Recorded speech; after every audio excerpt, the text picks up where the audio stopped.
তো এখানে মনে হচ্ছে সবাই হাইকোর্ট বিভাগে প্রথমবারের মতোই এপিয়ার করবে, তাই না, এক্সামে? ম্যাক্সিমামই তাই। দু একজন হয়তো আগে দিয়েছে। আচ্ছা। আর আজকে কি প্রথম ক্লাস পাচ্ছে না? জি জি, স্যার আপনার এই সংক্রান্ত আজকে প্রথম ক্লাস। আচ্ছা, ঠিক আছে তাহলে। আহ আজকে একটু ওভারভিউ আমরা দেব, যেহেতু প্রথম ক্লাস। তো হাইকোর্ট ডিভিশনে যেটা স্বাভাবিক, এক্সামিনাররাও একটু এক্সপেকটেশন বেশি তাদের ইন রেসপেক্ট অফ ড্রাফটিং। রিটেনে ভালো মার্কস উঠানোর জন্য ড্রাফটিংটা ভালো করে দেখতে হবে। আর তো রিটের ড্রাফটিং করতে গেলে আমাদের বেসিক বা ফান্ডামেন্টালস যেগুলো সেগুলো মনে রাখতে হবে। আর কনস্টিটিউশনটা যতটুকু রিটের সাথে রিলেটেড ততটুকু আহ মনে রাখতে হবে আর কি। আর বিশেষ করে আমাদের যে ফান্ডামেন্টাল রাইটস চ্যাপ্টার, আমাদের পার্ট 3 কনস্টিটিউশনের তৃতীয় ভাগ, কনস্টিটিউশনের পার্ট 3 বা তৃতীয় ভাগ যে মৌলিক অধিকার সংক্রান্ত, এই চ্যাপ্টারটা ভালো করে আহ, খেয়াল রাখতে হবে। আর আর্টিকেল 102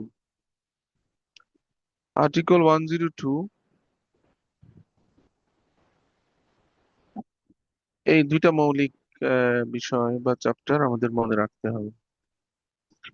তো ফান্ডামেন্টাল রাইটস এর ক্ষেত্রে আমাদের যেহেতু রিট হলো এক ধরনের কনস্টিটিউশনাল রেমেডি, এটা যদি বলি। আর রিট রেমেডি হলো একটা কনস্টিটিউশনাল রেমেডি, সাংবিধানিক প্রতিকার। তো কোনো কোনো অধিকার আছে সংবিধানে মৌলিক অধিকার সংক্রান্ত, সেই ফান্ডামেন্টাল রাইটস গুলো কনস্টিটিউশনের গ্যারান্টি আছে, সংরক্ষণ করা আছে আমাদের মৌলিক অধিকার হিসেবে।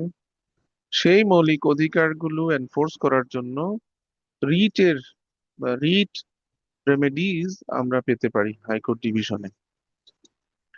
তাহলে এটা যদি আমরা সহজে বলি যে কনস্টিটিউশনে যে ফান্ডামেন্টাল রাইটস গুলো আমাদের সিটিজেনদের গ্যারান্টি করা আছে, অধিকার দেয়া আছে, সেই ফান্ডামেন্টাল রাইটস গুলো এনফোর্স করার জন্য, বলবৎ করার জন্য হাইকোর্ট বিভাগের রিট এখতিয়ার বা জুরিসডিকশনে আমাদের আসতে হয়। তো আমরা সেখানে কোন প্রভিশনে আসি? আর্টিকেল 102 তে আসি। আর্টিকেল 102 এটা হলো আমাদের powers of High Court division to issue certain orders and direction. আমাদের সংবিধানের কোথাও রিট শব্দটি বলা নাই, কেমন? আমাদের কনস্টিটিউশনে রিট কোথাও বলা নাই। রিট হলো একটা আদেশ, কেমন? তো এগুলো একদিন হিস্ট্রি, ইংল্যান্ডে এটার উত্থান, উদ্ভব, ইভলিউশন কিভাবে হলো, তো সেই বিষয়টা একটা বড় একটা একাডেমিক ডিসকাশন, কোনো এক সময় আমরা পরে আলোচনা করব। তো রিট হলো এক ধরনের রয়্যাল আদেশ। রিট হলো এক ধরনের আদেশ। তো রিট শব্দটা আমাদের কনস্টিটিউশনে নেই। তো রিট বা রিট জুরিসডিকশনে কোন কোন গ্রাউন্ডে, কোন প্রতিকারের জন্য আমরা আসতে পারি, একজন সিটিজেন বা একটা ব্যক্তি, পার্সন, একটা কোম্পানি, বডি কর্পোরেট, একটা ট্রাস্ট বা একটা ফাউন্ডেশন, তারাও আসতে পারে, যেহেতু এগুলো হলো লিগ্যাল পার্সোনালিটি, লিগ্যাল পার্সন, সেহেতু তারাও আসতে পারে রিট। আর আর্টিকেল 102 এটা প্রিসাইসলি আমাদের এই জুরিসডিকশনে, এটা ইন্ডিয়া, পাকিস্তান, বাংলাদেশ, তিন, আমাদের এই তিন জায়গায় মোটামুটি এই আর্টিকেলটা একই। তো ইন্ডিয়াতে আবার সুপ্রিম কোর্টে সরাসরি গিয়েও এনফোর্স করা যায়, আবার হাইকোর্ট যেগুলো আছে বিভিন্ন প্রদেশে সেগুলোর মাধ্যমে এনফোর্স করা যায়।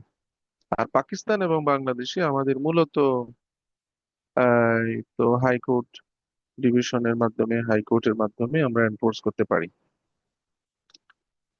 এখন আহ, একটা হলো ফান্ডামেন্টাল রাইটস, আমরা রিটের মাধ্যমে এনফোর্স করি। আরেকটা হলো লিগ্যাল রাইটস, যেগুলো ফান্ডামেন্টাল রাইটস না, কিন্তু কোনো আইন, স্ট্যাটিউট, কোনো লেজিসলেশন, কোনো বিধিমালা, গভর্নমেন্টের কোনো প্রমিস, গভর্নমেন্টের কোনো আদেশ নির্দেশ, গভর্নমেন্টের কোনো আইনি কাঠামোর মধ্য থেকে যে রাইট সৃষ্টি হয় জনগণের, সেটি এনফোর্স করার জন্য আমরা হাইকোর্টে আসতে পারি। সুতরাং একটা হলো ফান্ডামেন্টাল রাইটস এনফোর্স করা, আর একটা হলো অন্যান্য লিগ্যাল রাইটস, যেগুলো আমাদের কনস্টিটিউশনের মাধ্যমে আমরা এনফোর্স করতে পারি রিট জুরিসডিকশন। তো ফান্ডামেন্টাল রাইটস গুলো আমরা কেন মনে রাখতে হবে? কারণ যেই প্রবলেম গুলো কোয়েশ্চেন পেপারে থাকে, দেখা যায় যে সেটা আহ, কোনো না কোনো ভাবে আমাদের chapter part 3, constitutional part 3, article 26 থেকে 44, এগুলো একটু ফাঁকে ফাঁকে নোট করতে হবে। আর্টিকেল 26 থেকে 44 এর মধ্যে যে প্রভিশন গুলো আছে, যে প্রবলেম গুলো আমাদের এক্সামিনার বা বার কাউন্সিল দেবে, সেই প্রবলেম গুলো কোনো না কোনো ভাবে এখানকার এক বা একাধিক প্রভিশনকে টাচ করে, ফান্ডামেন্টাল রাইটস।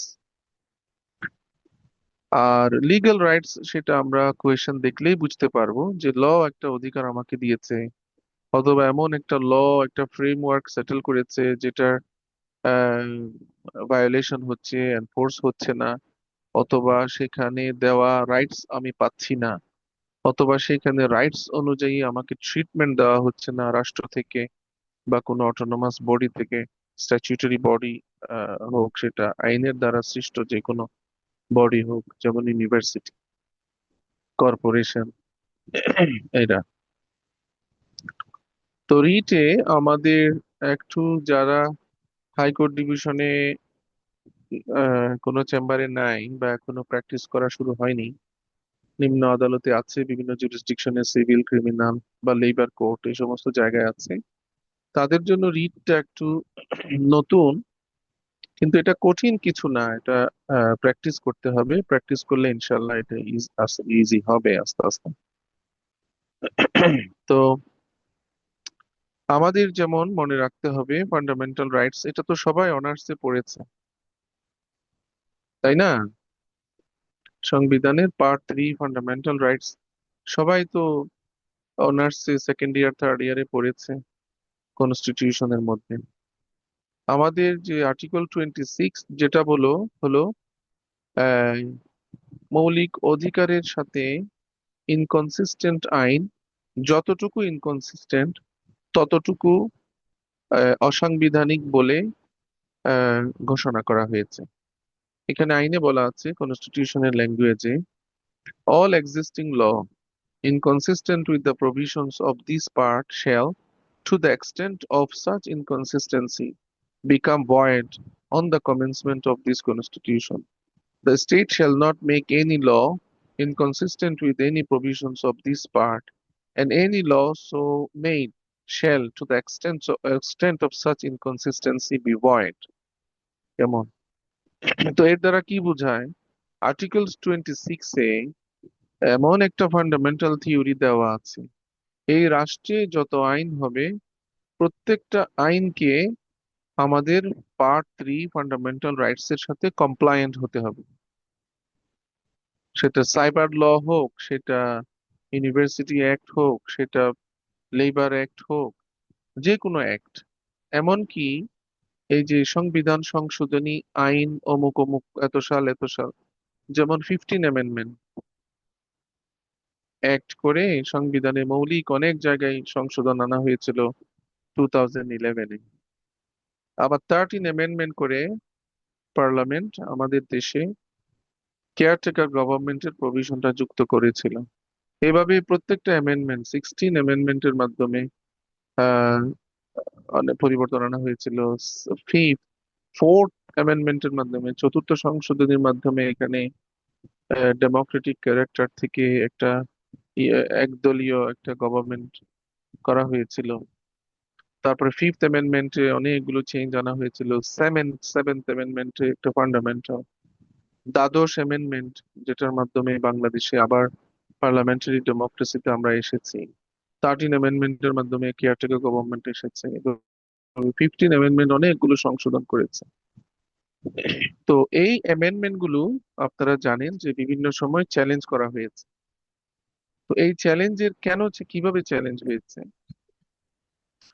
তখন ওই আইনগুলোকে বলা হয় যে বায়ার্স চ্যালেঞ্জ করা হয়। বায়ার্স, BIRES, বায়ার্স, যে এই আইন যেটার মাধ্যমে সংবিধানের এই অনুচ্ছেদকে সংশোধন করা হয়েছে, সেই আইনটি আল্টাভায়ার্স দ্য কনস্টিটিউশন, আল্টাভায়ার্স দ্য কনস্টিটিউশন, সংবিধানের মৌলিক প্রভিশনের সাথে, ফান্ডামেন্টাল রাইটস এর সাথে, তারপরে সংবিধানের মৌলিক কাঠামোর সাথে যদি ইনকনসিস্টেন্ট হয়, যতটুকু ইনকনসিস্টেন্ট ততটুকু সেই আইন ততটুকুই বাতিল বলে গণ্য হবে। সেজন্য আর্টিকেল 26টা আমাদের ইম্পর্টেন্ট হয়। আর আর্টিকেল 27, যেটাতে বলা হয় যে আইনের দৃষ্টিতে সমতা, ইকুয়ালিটি বিফোর ল, প্রত্যেকটা সিটিজেনকে, all citizens are equal before law and are entitled to equal protection of law, সকল নাগরিক আইনের দৃষ্টিতে সমান এবং আইনের সমান আশ্রয় লাভের অধিকারী। যদি আমরা দেখতে পাই যে একটা ব্যক্তিকে আহ, কোনো একটা আহ, সংস্থায়, মিনিস্ট্রিতে, ইউনিভার্সিটিতে, অথবা একটা সরকারি, আধা সরকারি, স্বায়ত্তশাসিত প্রতিষ্ঠানে, আহ, বা আমাদের কোনো কর্পোরেশন হোক, সেটা ইউনিভার্সিটি হোক, যেগুলি স্ট্যাচুটরি বডি কর্পোরেট, সেখানে আইন আমাদের যেই সুযোগ সুবিধা দিয়েছে, আইনত আমাকে যে ট্রিটমেন্ট, যে সুযোগ সুবিধা, যেই অধিকার দেওয়ার কথা, সেই অধিকার যদি আমি না পাই, তাহলে সেখানে আর্টিকেল 27-এর ভায়োলেশন হয়। আর্টিকেল 27 গ্যারান্টিজ যে, আর্টিকেল 27 এই গ্যারান্টি দেয় যে রাষ্ট্রের সকল নাগরিক আইনের দৃষ্টিতে সমান, এবং তাদেরকে সমভাবে, সমভাবে তাদেরকে ট্রিটমেন্ট করতে হবে, সমভাবে তাদের বিবেচনা করতে হবে।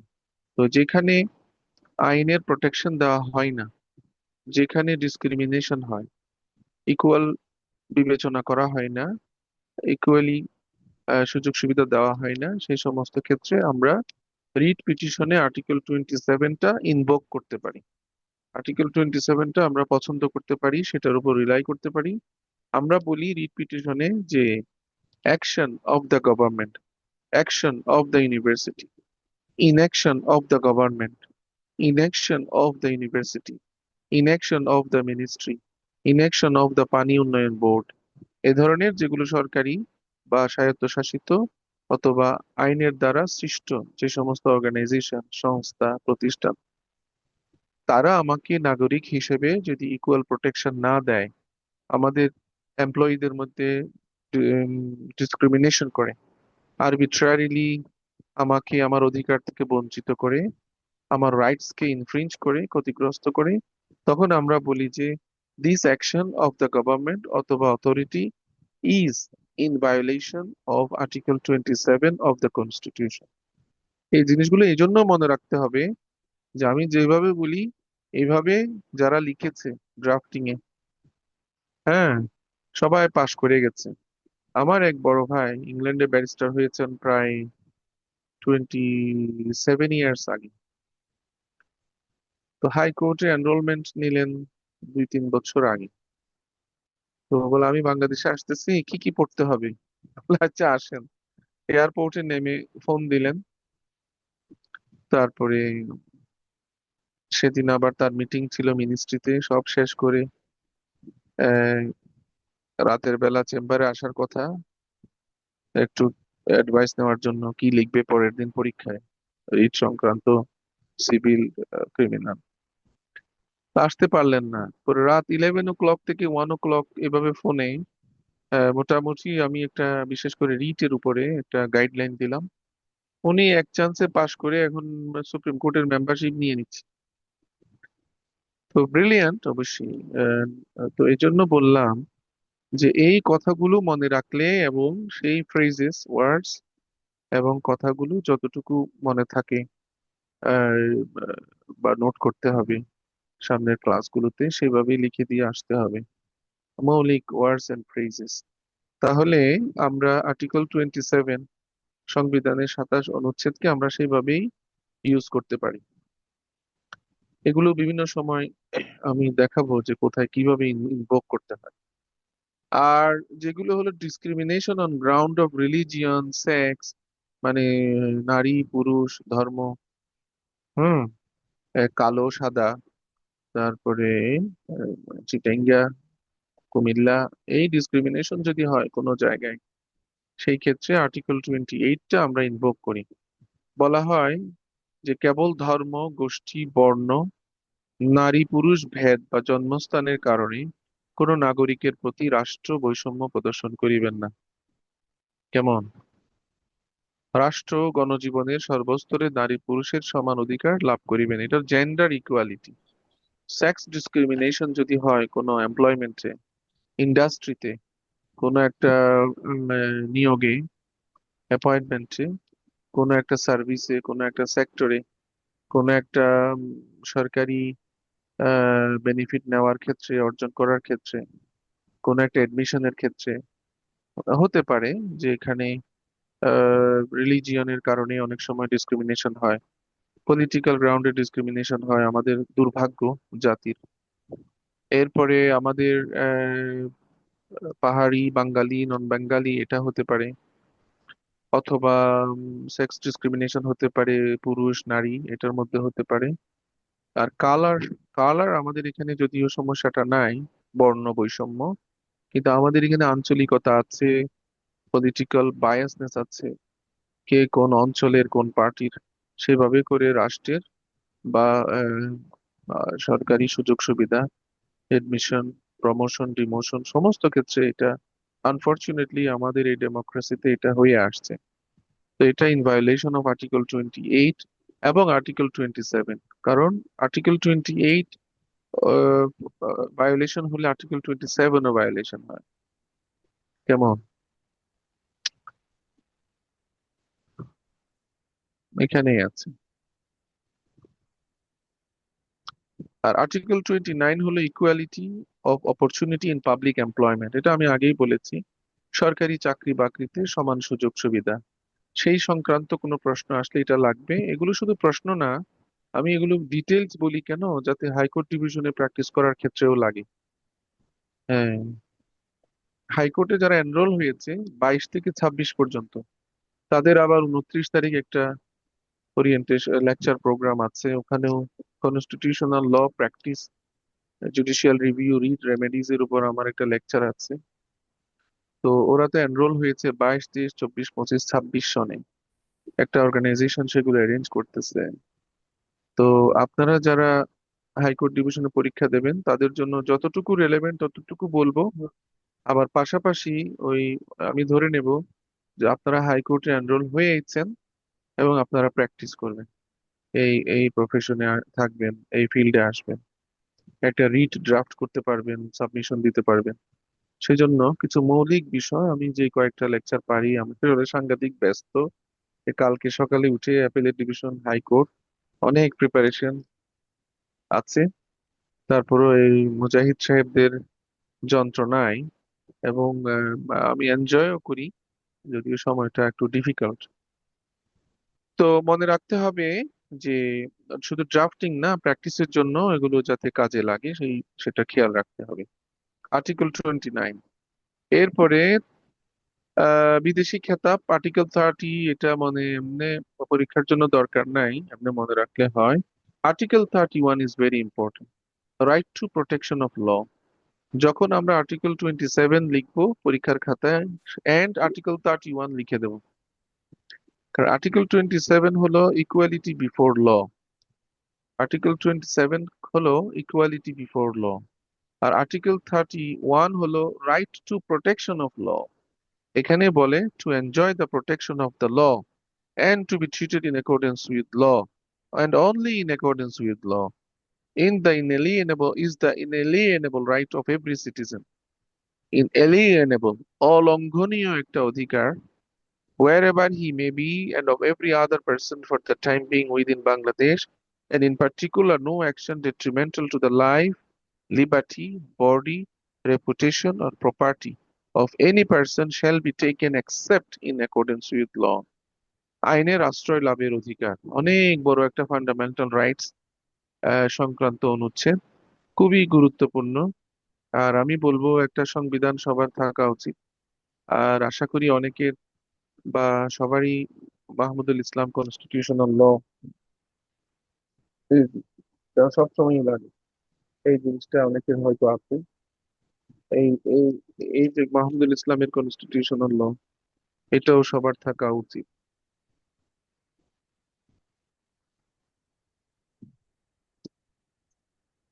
তো আর্টিকেল 31 এবং 27 এন্ড 31 দেখা যাবে যে প্রশ্নই এক্সামিনার দিক বার কাউন্সিল দিক, কোনো না কোনো ভাবে আর্টিকেল 27 31 চলে আসবে।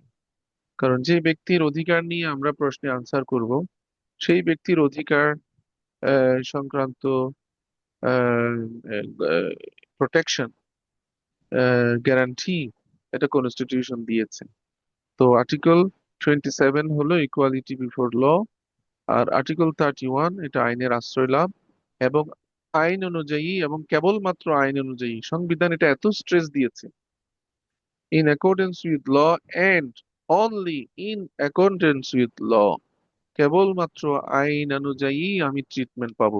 বেআইনি ভাবে আমার কোনো সম্পত্তি, আমার ব্যক্তি স্বাধীনতা, আমার লিবার্টি, আমার রাইটস, আমার পদ, আমার মর্যাদা কোথাও ক্ষুণ্ণ করা যাবে না। এই, আমার কোনো প্রপার্টি অধিগ্রহণ করতে হলে সেটাও করতে হবে ইন অ্যাকর্ডেন্স উইথ ল। কেমন? আমার একটা গাড়ি যদি আহ পুলিশ সিজ করতে চায়, সেটা করতে হবে ইন অ্যাকর্ডেন্স উইথ ল। আমার প্রপার্টি যদি জব্দ করতে হয়, অ্যাটাচ করতে হয়, কেমন, সেটাও করতে হবে ইন অ্যাকর্ডেন্স উইথ ল। সমস্ত জায়গাতে ইন অ্যাকর্ডেন্স উইথ ল আমাকে ট্রিটমেন্ট দিতে হবে, এটা আমাদের কনস্টিটিউশনাল একটা guarantee. This is a fundamental right and one of the most fundamental rights guaranteed by our constitution, constitution of the people's republic of Bangladesh। সুতরাং article 31টাও আমরা ইনভোক করতে পারবো। আর আর্টিকেল 32 হলো right to life and personal liberty. আইন অনুযায়ী ব্যতীত জীবন ও ব্যক্তি স্বাধীনতা হইতে কোনো ব্যক্তিকে বঞ্চিত করা যাইবে না। আইন অনুযায়ী কেন বলা হয়? যে আমার নামে ওয়ারেন্ট আছে, তাহলে তো আমাকে অ্যারেস্ট করতেই পারবে। হ্যাঁ, কনস্টিটিউশনে বলা হয়েছে জীবন ও ব্যক্তি স্বাধীনতার অধিকার সংরক্ষণ। তো আমাকে অ্যারেস্ট করা হলে ইন অ্যাকর্ডেন্স উইথ ল করতে হবে। আমাকে অ্যারেস্ট করলে ইন অ্যাকর্ডেন্স উইথ ল সিআরপিসির প্রভিশন অনুযায়ী আমাকে প্রডিউস করতে হবে ম্যাজিস্ট্রেটের কোর্টে। তো কেবলমাত্র আইনসঙ্গত উপায় ব্যতীত অন্য কোনোভাবে আমার জীবন এবং ব্যক্তি স্বাধীনতাকে ক্ষুণ্ণ করা যাবে না। No person shall be deprived of life or personal liberty save in accordance with law।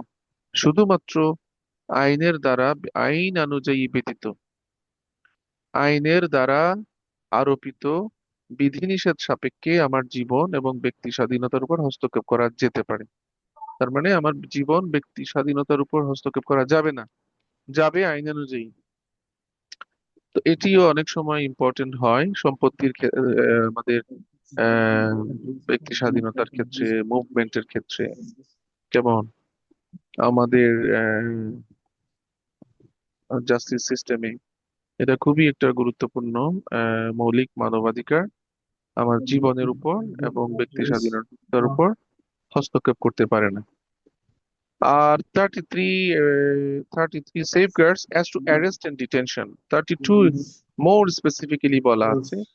আহ, সেটাও আমাদের দরকার হয় অনেক সময় অ্যারেস্ট ডিটেনশনের ক্ষেত্রে। কেবলমাত্র সেটা আইন অনুযায়ী হবে, আদারওয়াইজ আমাকে এই ফান্ডামেন্টাল রাইটস থেকে বঞ্চিত করা যাবে না।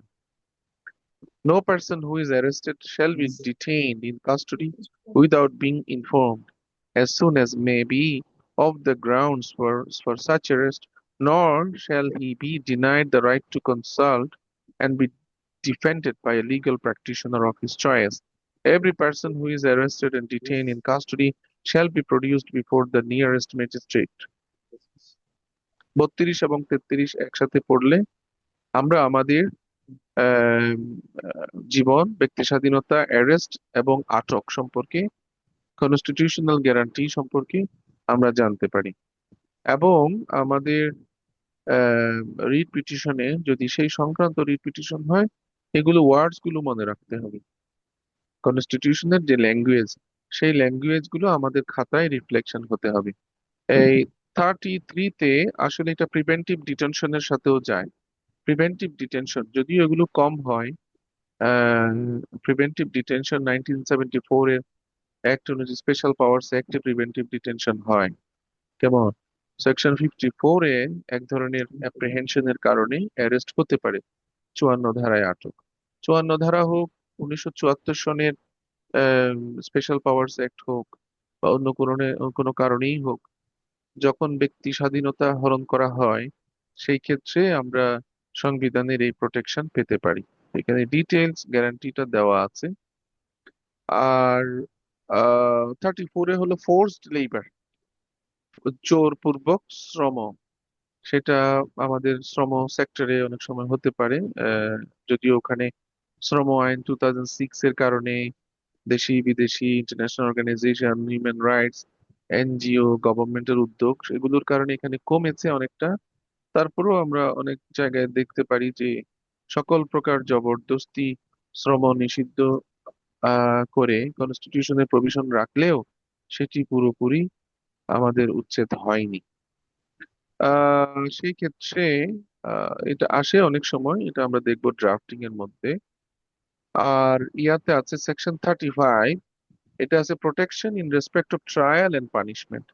বিচার এবং দণ্ড সম্পর্কে সংবিধানের গ্যারান্টি কি? কি কি গ্যারান্টি আছে আমাদের এখানে ক্রিমিনাল জাস্টিস সিস্টেমে? যেমন একই অভিযোগে দুইবার দণ্ড দেওয়া যায় না, হার্শ পানিশমেন্ট দেওয়া যায় না। কেমন? নিজের বিরুদ্ধে সাক্ষ্য দিতে বাধ্য করা যায় না, কোনো ব্যক্তিকে ক্রুয়েল পানিশমেন্ট দেওয়া যায় না, কনস্টিটিউশনের গ্যারান্টি। কেমন? উম, একটা আম, একজন পিনাল কোডে একজন কনভিক্টেড হলো, সে চুরি করেছে, তাকে তো ইলেকট্রিক শক দিয়ে পানিশমেন্ট দেওয়া যাবে না, ক্রুয়েল পানিশমেন্ট দেওয়া যাবে না। তাকে ইট দিয়ে পাথর মেরে তার মাথা থেতলে দেওয়া যাবে না। এই ধরনের প্রোটেকশন গুলো, গ্যারান্টি গুলো আমাদের আর্টিকেল 35-এ দেওয়া আছে। আহ এখানে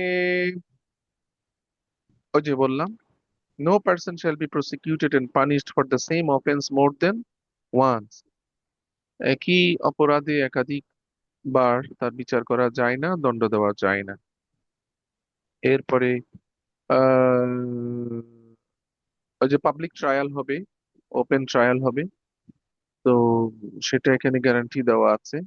এবং স্বচ্ছ, নিরপেক্ষ, স্বাধীন বিচার করতে হবে, সেটিও আর্টিকেল 35-এ বলা আছে। এরপরে এটাও বলেছি, no person accused of any offence shall be compelled to depose or give evidence against him or her. তার ব্যক্তির বিরুদ্ধে নিজের নিজের বিরুদ্ধে সাক্ষ্য দিতে বাধ্য করা যাবে না, ক্রুয়েল, ইনহিউম্যান, ডিগ্রেডিং পানিশমেন্ট বা ট্রিটমেন্ট দেওয়া যাবে না। হুম। এরপর আর্টিকেল 36, এটা খুবই ইম্পর্টেন্ট একটা, একটা মিনিট।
হ্যালো, হ্যালো, শুনতে পাচ্ছ? জি, এখন শোনা জি, যাচ্ছে, এখন শোনা জি, যাচ্ছে। এখন আচ্ছা, ভেরি শুনুন। গুড। না, আমার একটা জরুরি কল এসেছিল, একটা ভাইস চ্যান্সেলর জরুরি একটা, একটু বিদায় দিয়ে দিলাম 2 মিনিট। তাও তো রিট পিটিশন সংক্রান্ত। হ্যাঁ, একটা ইউনিভার্সিটির সিন্ডিকেট মেম্বার আনলফুলি তাকে এক্সক্লুড করা হয়েছে, তো ওখানে আর্টিকেল 27, 31 কেমন। আর্টিকেল 36 কি? Freedom of movement. যেমন একটা ব্যক্তি, আমি যাব গোপালগঞ্জ অথবা নরসিংদী, তো আমাকে পথে আমার আমাকে আটকানোর কোনো স্বাধীনতা কাউকে দেওয়া হয়নি। হ্যাঁ, সার্চ করতে পারবি ইন অ্যাকর্ডেন্স উইথ ল। জনসাধারণের চলাফেরার স্বাধীনতা, ইট অলসো ইনক্লুডস যে আমি বিদেশে যাব, বিদেশ থেকে আসব। আপনারা দেখতে পান নিউজ পেপারে বা বিভিন্ন জায়গায় যে বিদেশ বিদেশ যেতে নিষেধাজ্ঞা। কেমন? অর্থঋণ মামলা হয়েছে, অথবা দুদকের মামলা হয়েছে, ক্রিমিনাল মামলা হয়েছে, সিভিল হয়েছে। কেমন? অথবা অন্য কোনো পলিটিক্যাল কারণে, কারণে অকারণে গভর্নমেন্ট বা এজেন্সি অনেক সময় এয়ারপোর্টে স্টপ করে, অথবা কোথাও কনফাইন করলো হোটেলে। সমস্ত এগুলো in violation of article 36। Article 36 এ যে ফ্রিডম অফ মুভমেন্ট, যে চলাফেরার স্বাধীনতা, এখানেও এটা ইম্পর্টেন্ট, এটাও ড্রাফটিং এ লাগতে পারে। যে কাউকে এয়ারপোর্টে স্টপ করলো, তার বৈধ ভিসা আছে, সে কাতার যাবে, পাসপোর্ট ইজ ভ্যালিড, এবং তার বিরুদ্ধে কোনো আদালতের নিষেধাজ্ঞা নাই। তো নিষেধাজ্ঞা দিলেও সেই নিষেধাজ্ঞা অনেক সময় আমরা চ্যালেঞ্জ করি আন্ডার আর্টিকেল 36। এয়ারপোর্টের অ্যাকশন, ইনঅ্যাকশন, স্টপ করা, প্লাস যদি কোনো আদালত, সেটা দুদক হোক, সেটা অর্থঋণ আদালতও ইদানিং দেখা যাচ্ছে ডিক্রির আগে পরে অনেক সময় অ্যাটাচমেন্ট হয়, এবং তাকে রেস্ট্রেন করা হয়, পাসপোর্ট জমা দিতে বলা হয়, তাকে রেস্ট্রেন করা হয় যে বিদেশ যেতে পারবে না। তো সেই ক্ষেত্রে article 36 comes to play the rule. এখানে বলা হয় subject to any reasonable restriction imposed by law. আইনের দ্বারা যৌক্তিক কোনো রেস্ট্রিকশন, বিধিনিষেধ ছাড়া, ইন দ্য পাবলিক ইন্টারেস্ট, জনস্বার্থে, every citizen shall have the right to move freely throughout Bangladesh, to reside and settle in any place therein, and to leave and re-enter Bangladesh. বাংলাদেশের ভেতরেও আমার যে কোনো ডিস্ট্রিক্ট, যে কোনো জায়গায় বসবাস করার, মুভ করার, চলাফেরা করার সেই স্বাধীনতা কনস্টিটিউশন আমাকে দিয়েছে, প্রোটেকশন দিয়েছে। এবং this is a fundamental right. This is a very very important fundamental right. ধরো এখন বলা হলো যে পার্বত্য চট্টগ্রামে আমরা কেউ ট্রাভেল করতে পারবো না, পার্বত্য চট্টগ্রাম থেকে কেউ এখানে সমতলে আসতে পারবে না। This is a restriction in violation of Article 36 of the Constitution of the People's Republic of Bangladesh. And to leave and re-enter Bangladesh, Bangladesh থেকে চলে যাওয়া, বাংলাদেশে রি-এন্টার, পুনরায় ঢুকার যে অধিকার, সেটা আর্টিকেল 36 এ আমাদের দেওয়া হয়েছে। আর আর্টিকেল 37 হলো ফ্রিডম অফ অ্যাসেম্বলি। যে ক্লাব, অ্যাসোসিয়েশন, রাজনৈতিক পার্টি, দল, মাহফিল, সভা সমিতি, তাদের অধিকার আছে সভা সমাবেশ করার, কনফারেন্স করার, সেমিনার করার। এই আর্টিকেলটা আমাদের 37, এই 37 আমাদেরকে গ্যারান্টি দিয়েছে যে every citizen to assemble and to participate in public meeting, procession, মিছিল, মিটিং, সভা, সেমিনার, মাহফিল, মসজিদ, মাদ্রাসা, যে যেখানে অ্যাটেন্ড করতে চায়, পলিটিক্যাল পার্টি সমাবেশ করা, তারপরে মিছিল মিটিং করা, আহ, যাবতীয় অধিকারগুলো আর্টিকেল 37-এ বলা আছে। ফ্রিডম অফ অ্যাসেম্বলি, এটা ইজ এ পলিটিক্যাল রাইট। বলা যায় যে এটা একটা পলিটিক্যাল রাইট, এটা একটা social right, social and political right বলা যায়। আর আর্টিকেল 38 হলো ফ্রিডম অফ অ্যাসোসিয়েশন। এখানে আমাদের এই দেশে আমার আপনাদের অধিকার আছে এখানে আহ সংগঠন করার, রাজনৈতিক দল করার, ট্রাস্ট করার, সমবায় সমিতি করার, এখানে একটা ফাউন্ডেশন করার অধিকার আছে। আহ জনশৃঙ্খলা ও নৈতিকতার স্বার্থে আইনের দ্বারা আরোপিত যুক্তিসঙ্গত বাধা নিষেধ। এই যে সংবিধান রিফর্ম কমিশনে এই বিষয়গুলো অনেক আলাপ হয়েছে। যুক্তিসঙ্গত বিধিনিষেধ, যুক্তিসঙ্গত বিধিনিষেধ, বিধিনিষেধ দেওয়া যাবে, সেটা রিজনেবল রেস্ট্রিকশন হতে হবে। তো রিজনেবলনেস কে টেস্ট করবে? এটা হাইকোর্ট ডিভিশন টেস্ট করবে। যেই আইন দিয়ে, যেই যেই সার্কুলার দিয়ে, যে আদেশ দিয়ে একটা অধিকারকে লঙ্ঘিত করা হয়েছে, রেস্ট্রেইন করা হয়েছে, স্কুইজ করা হয়েছে, সেই আদেশটি, আইনটি যুক্তিসঙ্গত কিনা সেটা হাইকোর্ট এক্সামিন করতে পারে। এবং এই যে অ্যাসোসিয়েশনের স্বাধীনতা কোথাও লঙ্ঘিত হলে সমিতি বা সংঘ, অ্যাসোসিয়েশন, ট্রাস্ট, বডি যেটাই বললাম, সেগুলো গঠন করার অধিকার আমাদের বাংলাদেশে রয়েছে। সেটা ধর্মীয় সংগঠন হতে পারে, সামাজিক সংগঠন হতে পারে, আর সেটা আম, রাষ্ট্রের যে কোনো নাগরিক সে ধরনের সংগঠন বা অ্যাসোসিয়েশন গঠন করতে পারে। তো রেস্ট্রিকশন কি রকম হতে পারে? এই আর্টিকেল 38-এ ক, খ, গ, ঘ কতগুলো আহ শর্ত দেওয়া আছে। সেই শর্তগুলো সাপেক্ষে এই অধিকার এক্সারসাইজ করতে হয়। আর আর্টিকেল 39 যেটা, এটা হলো চিন্তা, বিবেক, আহ, মতাদর্শগত বা ওপিনিয়ন, চিন্তা বিবেকের স্বাধীনতা, এবং প্রেস ফ্রিডম, প্রেস, সংবাদপত্রের স্বাধীনতা, মিডিয়া স্বাধীনতা, বাক স্বাধীনতা, মত প্রকাশের স্বাধীনতা, ভাব প্রকাশের স্বাধীনতা, লেখালেখির স্বাধীনতা, যেমন সংবাদপত্রের স্বাধীনতা, সব স্বাধীনতাগুলো আর্টিকেল 39-এ দেওয়া আছে। তো আমরা দেখব যে আর্টিকেল 39-এর যে গ্যারান্টি, যেই সংরক্ষণ করা হয়েছে আমার ফান্ডামেন্টাল রাইটস, সেটা কোথাও ভায়োলেশন হলে আমরা আর্টিকেল 39টা ইনভোক করতে পারবো। আর্টিকেল 40 হলো আমাদের পেশা, প্রফেশন, অকুপেশন, ট্রেড, ব্যবসা বাণিজ্য, এই সমস্ত এগুলো স্বাধীনতা। সেই মেডিকেল প্রফেশনে আছে, সেটা স্বাধীনতা আর্টিকেল 40-তে সংরক্ষণ করা হয়েছে। একটা ডক্টরের লাইসেন্স যদি ক্যান্সেল করা হয়, সেই ধরনের প্রশ্ন যদি আসে, আমি আর্টিকেল 40ও লিখতে পারবো কজ টাইটেলে। তখন এক্সামিনার অনেক মার্কস দেবে যে you have rightly identified the exact provision of the constitution that deals with right to profession, right to trade, right to occupation।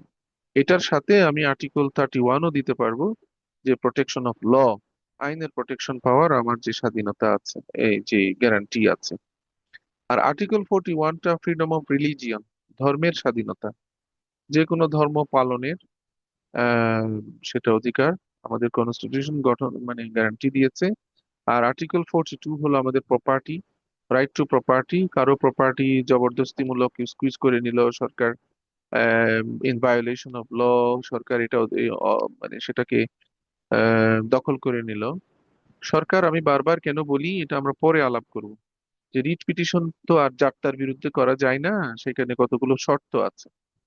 Against hmm writ petition lies, সেটা আরেকটা লেকচারে আমরা বলবো। Who can file writ petition, under what authority, under what grounds you can file writ petition, against whom a writ petition lies, সেগুলো গুরুত্বপূর্ণ issue. অনেক সময় একটা ড্রাফটিং করার সাথে একটা লেজ লাগিয়ে দেয় তারা, 2 মার্কসের। সেখানে এই কথাগুলো আসতে পারে, এতক্ষণ যা বললাম এই ধরনের একটা লেজ লাগিয়ে দেয়, যে এই হয়েছে সে হয়েছে, এটা সংবিধানের কোন অনুচ্ছেদে কিভাবে বলা আছে, কেমন, এগুলো সেজন্য মনে রাখতে হবে।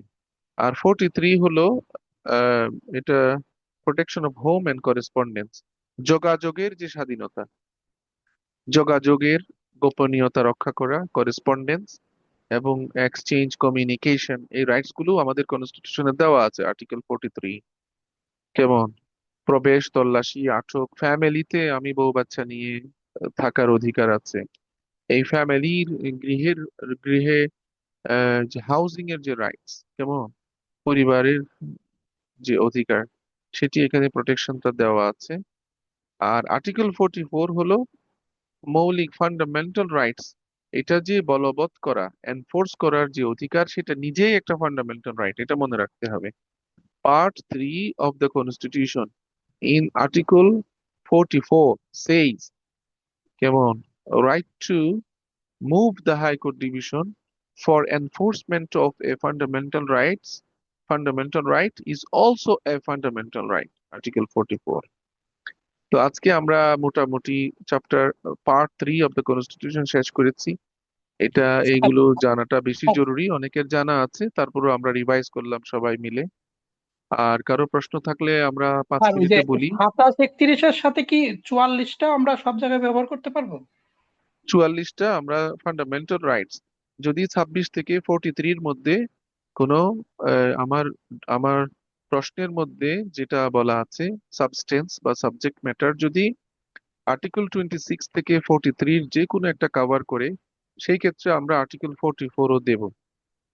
কেমন? In the matter of article এত এত এন্ড 44, কারণ 44-এর মাধ্যমে আমরা ফান্ডামেন্টাল রাইটসটা বলবৎ করতে পারি। আর এমন অধিকার আছে যেগুলো লিগ্যাল রাইট, এটা আর্টিকেল 102-তে আমরা দেখবো, যেটা একটা লিগ্যাল রাইট, একটা অন্য একটা আইনের মাধ্যমে একটা আমাদের অধিকার দিয়েছে, সেটা ফান্ডামেন্টাল রাইটস না, সেটা এনফোর্স করার জন্য রাষ্ট্র বাধ্য না, কিন্তু সেটা একটা লিগ্যাল রাইট আমাকে রাষ্ট্র দিয়েছে থ্রু পার্লামেন্ট, থ্রু লেজিসলেশন। সেটা যদি আমি এনফোর্স করতে চাই, সেটা আলাদা কথা। আর ফান্ডামেন্টাল রাইটস যদি ইনভলভ থাকে, আমরা আর্টিকেল 44ও দেব কজ টাইটেলে। Thank you. Sir, sir, hello, জি, এটা কি জি জিয়াউর রহমান? স্যার, আমরা, জি স্যার, যেমন স্যার আমাদের হেভিয়াস কর্পাস থেকে একটা রিট আসলো, আমরা এখানে 33, আর্টিকেল 33 দিলাম, বা এখানে 27 দিলাম। এর সাথে কি আমরা ওই যে 44টাও কি দিয়ে দেব? হ্যাঁ, আমরা ওখানেও দিব। কারণ ওই যে ডিটেনশনের এগেইনস্টে আমাদের কনস্টিটিউশনে আর্টিকেল 33, আর্টিকেল 32 প্রোটেকশন দেওয়া আছে। কেমন? আর্টিকেল জি 32 স্যার। আছে protection of right to life and personal liberty. The habeas corpus, in violation of right to life and personal liberty দেওয়া যাবে, ওকে, হেভিয়াস তাহলে আমরা কর্পাসে দেওয়া 44টা যাবে। আমরা সাথে দিয়ে দেবো, আমাদের কোনো কোনো কোনো আইনগত কোনো ভুল হবে না। শোনা যাচ্ছে 44টা, না, একটু কাছে নাও তো। অনেককে স্যার। তুমি করেও বলছি, অনেকে মনে হয় জি স্যার, মুরব্বিও না স্যার, আছে। অবশ্যই তুমি, স্যার, স্যার, তুমি শব্দটাই সুন্দর লাগে স্যার। আমরা আমি তো তুমি মনে করি করেই স্যার বলি আপনি আমাদের সবাইকে। আপন আপন করে, আপন করে দেখছেন। স্যার, আমরা এটা আপনার কাছে দ্রুত একটু ইজি হচ্ছি, ফ্রি হচ্ছি, আর তুমি করে বলায় আমরা একটু সাহস পাচ্ছি কথা বলতে। বলো। কারণ আমাদের যেটা আমরা আহ, এতদিন আমরা যেটা আমি যেটা করতাম আর কি, সেটা আমি 44 কখনোই আর কি আমি এই, করি নাই, প্র্যাকটিস করি নাই যে 44টা আমরা দেবো। এটা ইনফোর্সমেন্ট, রাইট এনফোর্সমেন্ট তো 44 স্যার। জি, জি, জি।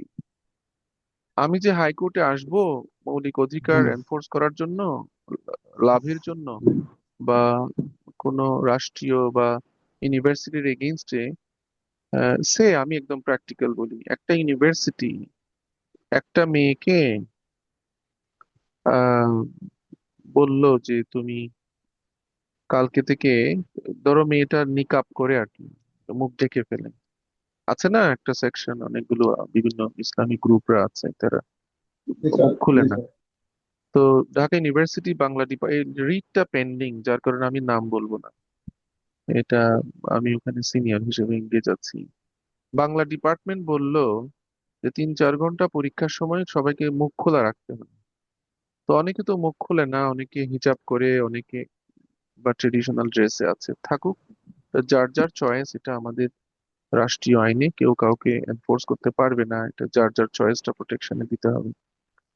এখন একটা মেয়ে, সে হিজাব, নিকাব, মুখ ঢেকে এসেছে, ধরো ইউনিভার্সিটি বললো যে তোমাদের এখানে আজকে পরীক্ষা দেওয়া হবে না। কেমন? তাই না?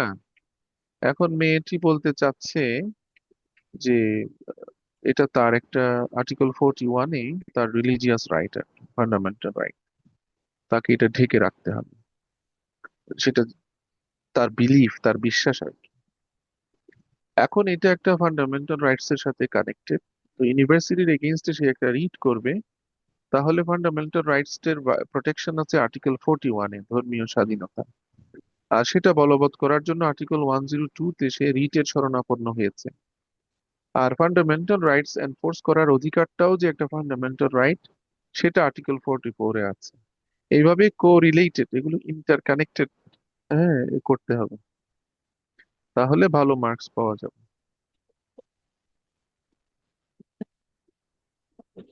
কেমন? আর আমরা তো ইংলিশে অতটা ভালো না, আমরা তো হ্যাঁ, মনে না করেন না, যে মৌলিকভাবে ঠিক করতে হবে। আর্টিকেল ওয়ান জিরো অনেকগুলো টু ঠিক এর করতে হবে। ল্যাঙ্গুয়েজ গুলো মনে রাখতে হবে, এগুলো আমি পরে লিখে দেই, ওরা সুন্দর করে লিখে আসে বিভিন্ন যেখানে দরকার। এবং কনস্টিটিউশনের ল্যাঙ্গুয়েজটা এটা ঠিক রাখতে হবে প্রেয়ারে, কস্ট আইটেমে, কেমন? ভেতরে যাই ইংরেজি হোক, রুলের যে টার্ম, প্রেয়ারের যে টার্মস গুলো ওখানে কনস্টিটিউশনের ল্যাঙ্গুয়েজ লিখতে হবে। ওখানে যদি আমি ডেক্লারেটরি স্যুট বা ইনজাংশনের নেচারের থাকে অনেক কিছু, কিন্তু ল্যাঙ্গুয়েজটা হতে হবে কনস্টিটিউশনের যে ওয়ার্ডস এন্ড ফ্রেজেস, ওগুলো ওগুলো লিখতে হবে। এটা ইজি হবে, ওইটা এটা বারবার লিখলে মুখস্থ হয়ে যাবে। জি স্যার, তাহলে আমাদের ওই সরাসরি ওই ওই ইটাই একটু মুখস্থর মতো রাখতে হবে, ও, কনস্টিটিউশন ওয়ার্ড গুলো। স্যার এখানকার আর ল্যাঙ্গুয়েজ হলো যে মনে রাখতে হবে। আমরা যে স্যার আরেকটা জিনিস, আমরা গ্রাউন্ডসে আমরা কনস্টিটিউশন যেটা ভায়োলেশন হয়েছে, কনস্টিটিউশন যে আর্টিকেলটা, ওটা যে আর্টিকেলটা সাবমিশনও থাকবে, ভায়োলেশন হয়েছে, গ্রাউন্ডসেও থাকবে। আর আমরা সাবমিশনটা কি বাধ্যতামূলক স্যার দেওয়া? জি, সাবমিশন সাবমিশনটা কি আমরা বাধ্যতামূলক দেব? অবশ্যই দিতে হবে। সাবমিশন আর গ্রাউন্ডস প্রায় সেমই স্যার এটা মনে হয়। সাবমিশন হলো আমি এখানে কি লিগ্যাল সাবমিশন দিচ্ছি, কেমন? এটা জি স্যার। যেহেতু সময় কম, তিনটার মধ্যে সীমাবদ্ধ রাখতে হবে, তিনটা চারটার মধ্যে মৌলিকভাবে। সেখানে violation of law, principle of natural justice, violation of fundamental rights, article এত, কেমন? এই সমস্ত এগুলো কমন ওকে। থাকে, কমন থাকে। তার গ্রাউন্ডস হলো কোন গ্রাউন্ডসে স্যার। গ্রাউন্ডে হ্যাঁ এখানে আমার রুলটা দেবে আর কি, কোন সাবমিশন হলো আমার লিগ্যাল সাবমিশন, স্টেটমেন্টের উপর আমার কি লিগ্যাল সাবমিশন আছে। আর গ্রাউন্ডস গুলো হলো রিলিফ যে চাচ্ছি সেটা কোন গ্রাউন্ডস এ রিলিফটা হবে, আচ্ছা। কেমন? জি স্যার। স্যার, তাহলে আজকে আমরা এখানে শেষ করি, একটা আর কি ফান্ড। কি আছে আগামী ওকে দিন স্যার, আমার ভালো কথা করে শোনা যায়? প্রশ্নগুলো লিখে নিয়ে আসতে হবে, আই উইল আনসার ইনশাআল্লাহ। যত কঠিন প্রশ্ন হোক সব লিখে আমাকে আটকাতে পারলে আমি প্রাইজ দেবো। পড়ে আসতে হবে, কেমন? জি স্যার, ইনশাল্লাহ আগামী আসে স্যার আপনার এটা অফিসে। এখন স্যার আপনি আপনি যদি টাইম বের করতে পারেন, আসতে পারেন, সেটাই হলো আমাদের হ্যাঁ, জন্য কোনো বেশি। ইনশাআল্লাহ দেখি। তারপর এগুলো ইনশাল্লাহ। কবে হবে মুজাহিদ? স্যার, এক্সাম কবে, রিটেন? এটা এখনো ফিক্স হয়নি স্যার। ওই যে ডিসেম্বরে হবে মনে হয়, নাকি না নভেম্বর? না স্যার, এটা অক্টোবরে, অক্টোবরে হওয়ার সম্ভাবনাই বেশি স্যার, অক্টোবর বা ও, নভেম্বরে হয়েই যাবে মনে তখন হয়। তো আমাদের একটা ভ্যাকেশন থাকে, কেমন? ওই ভ্যাকেশনে আমি জি ফিজিক্যাল স্যার। ক্লাসটা নিই আর কি। মার্চ জি এপ্রিলের এদিকে আচ্ছা। অথবা সেপ্টেম্বর অক্টোবরে ভ্যাকেশনে স্যাটারডে হলে একটা না আমি 2 আওয়ার্স করে আসতাম বিভিন্ন জায়গায়, ডিফিকাল্টি হয়, অসুবিধা নাই। জি স্যার, ইনশাল্লাহ। মুজাহিদরা যোগাযোগ করবে আর কি। তাহলে এই হলো কাহিনী, ফান্ডামেন্টাল রাইটস এর ওয়ার্ডস এন্ড ফ্রেজেস, এই অনুচ্ছেদ গুলো মুখস্থ রাখতে হবে, কেমন? তো আমরা তো জি স্টুডেন্ট স্যার। জি লাইফে স্যার। মুখস্থ করেছিলাম, এরপর এখন তো অ্যাপ্লিকেশনই লাগে। আবার অনেক সময় এমন ভাবে ক্রিটিক্যাল স্টাডিজ লাগে, মনে হচ্ছে আবার নতুন করে পড়তেছি, বাংলাদেশ, ইন্ডিয়া, পাকিস্তান, ইংল্যান্ড, এখানকার ল, রেফারেন্স, ডিসিশন গুলো আবার এনে সেখানে হ্যাঁ, তো এগুলো আজীবন লাগবে আর কি, যতদিন আমরা এই প্রফেশনে আছি, আল্লাহ চাইলে ইনশাআল্লাহ। তো মনে রাখতে হবে যে আর্টিকেল 27, 31 কাছাকাছি, 32, 33 কাছাকাছি, কেমন? 36 a right to move inside, right to leave the country, reenter, কেমন?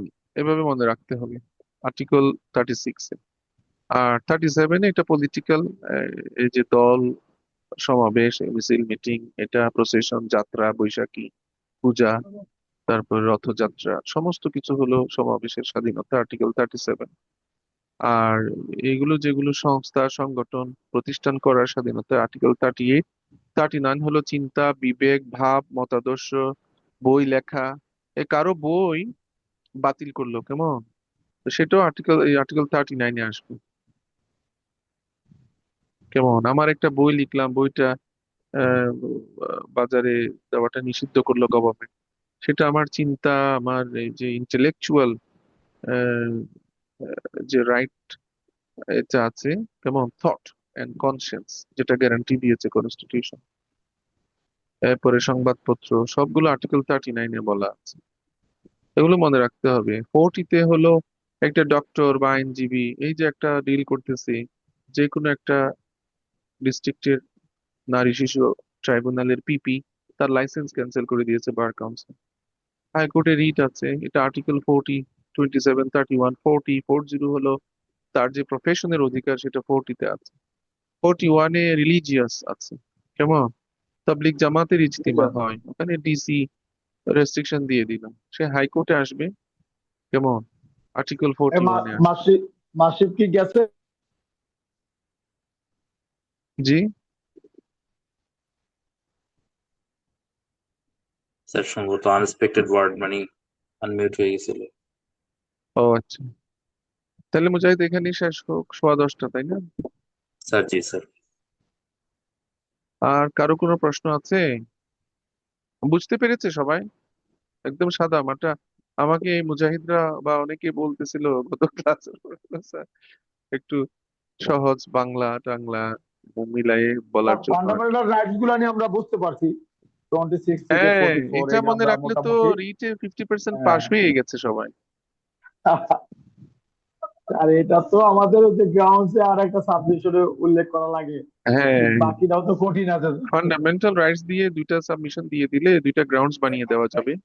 কজ টাইটেলে জি এগুলো স্যার, জি উল্লেখ স্যার। করে এক্সামিনার বলবে না ঠিক আছে, ধরতে পেরেছে। এক্সামিনার তো আর মনে করবে না যে প্র্যাকটিশনার। জি জি স্যার, স্যার, জি এগুলা স্যার। স্যার এগুলা আগে পড়েছিলাম, কিন্তু আজকে আলোচনাতে এগুলো পুরো একটা যে আপনি যেভাবে শিখিয়ে দিলেন, এটা আমাদের জন্য অনেক উপকার হলো। Thank you. ইউনিভার্সিটি টিচাররা তো এখন পড়ায় স্বাভাবিক, এটা একাডেমিক অ্যাঙ্গেল থেকে পড়ায়, জি এগুলো যে প্র্যাকটিক্যাল অ্যাপ্লিকেশন, এটার যে স্যার। কত ওয়াইড হতে উফ, পারে, সেটা স্যার এখন বুঝতে আমাদেরকেই বের পারলাম। করতে হবে। জি স্যার, এখন বুঝতে পারলাম। এখন রিটের আমরা যখন কোশ্চেনটা পাবো, আমাদের সাথে ফান্ডামেন্টাল সাথে মনে রাইটস আসবে। এর একবারে হ্যাঁ, সাথে সাথে কোথায় কি হবে স্যার, এটা বের করতে পারবো। ইনশাল্লাহ অশেষ ইনশাল্লাহ ধন্যবাদ স্যার, আপনি গবেষণামূলক আমাদেরকে ইনশাল্লাহ এই শিক্ষাটা দেওয়ার জন্য স্যার আপনাকে অশেষ ধন্যবাদ। বাকিটা আপনার উপরে স্যার ভরসা। ইনশাল্লাহ প্র্যাকটিস করবে, ওই যে ছোট নোট খাতা রাখতে হবে আর কি, জি স্যার, যেমন। জি স্যার। হ্যাঁ, যে সামান্য কিছু রাখলাম, তারপরে স্যার এখন জ্বালাই হয়ে গেল। ওগুলো তো আগে জানতাম, হ্যাঁ, কিন্তু আপনি এটা স্যার, প্রয়োগটা স্যার শিখিয়ে দিলেন আর কি, কিভাবে এটা স্যার, প্রয়োগটা করতে হবে, কোথায় কেমনে অ্যাপ্লিকেশনটা কি। কিভাবে হবে। হুম। জি স্যার, সেটাই আর কি। স্যার, এবং সেই অনুযায়ী আমরা আমরা ইয়ে করবো আর কি। আমরা স্যার আমরা প্রয়োগ করতে প্রয়োগটা স্যার, প্রয়োগটা এবং স্যার আমাদের ফিজিক্যালি একদিন স্যার আমরা যে প্রয়োগ করব, আমরা ইনশাল্লাহ যে খাতা ইনশাল্লাহ উপস্থাপন যাবো করব, প্র্যাকটিক্যালি এটা এটা হবে। যদি যাবো। একদিন আমরা যদি একটু দেখে যদি বলেন যে রাইট ঠিক আছে, তাহলে আমাদের কনফিডেন্স আরো বেড়ে যাবে। ওয়ার্ক করা ইনশাল্লাহ। সুন্দর আছে, ঠিক জি আছে। স্যার, আপনাকে অশেষ ধন্যবাদ। জি, জি থ্যাংক ইউ সবাই। Thank sir, you. সালাম আলাইকুম। শুভরাত্রি স্যার। মুজাহিদ, আমি আসসালামু আলাইকুম। লিড নেবো? আসসালামু আলাইকুম স্যার। ও আচ্ছা আচ্ছা, ইয়া বলো, এটা কি?